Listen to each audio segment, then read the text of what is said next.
ലോകത്തിനു തന്നെ ഗുരുവായ ദക്ഷിണാമൂർത്തിയാണ് പ്രഭാതത്തിൽ എന്റെ വൈക്കത്തപ്പൻ.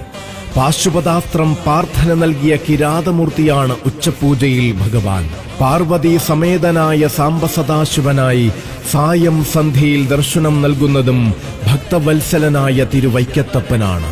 മനസ്സിലെ ആഗ്രഹങ്ങൾ മഹാദേവന്റെ നന്ദികേശനോട് ഉണർത്തിക്കുവാൻ കൊതിക്കാത്ത നാവുകളുണ്ടോ? അഷ്ടമി തിരുനാളിൽ വന്നെത്തി ദർശന പുണ്യം നുകരുവാൻ കൊതിക്കാത്ത മാനസങ്ങളുണ്ടോ?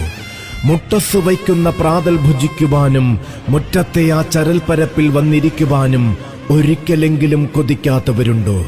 അതെ, മറ്റെങ്ങുമില്ലാത്ത ആചാരമഹിമകൾ കൊണ്ടും മാറ്റങ്ങളില്ലാതെ തുടരുന്ന രീതികൾ കൊണ്ടും സദാ പരിശുദ്ധമാണിവിടം, വിശ്വപ്രസിദ്ധമാണിവിടം. വെമ്പലനാടെന്നും വയ്യാഘ്രപുരിയെന്നും കീർത്തികേട്ട ഈ മണ്ണിലാണ് വ്യാക്രപാദ മഹർഷിക്ക് മഹാദേവൻ പാർവതി സമേതനായി സത്യദർശനം കൊടുത്തത്. ഈ മണ്ണിലാണ് ഭഗവാൻ പിതൃശ്രേഷ്ഠനായ മഹാദേവനാകുന്നത്.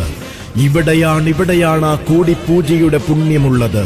ഈ മണ്ണിലല്ലാതെ മറ്റെവിടെയാണ് ഭഗവാനെ ഇങ്ങനെയൊരു ദേവസംഗമം നടക്കുന്നത്?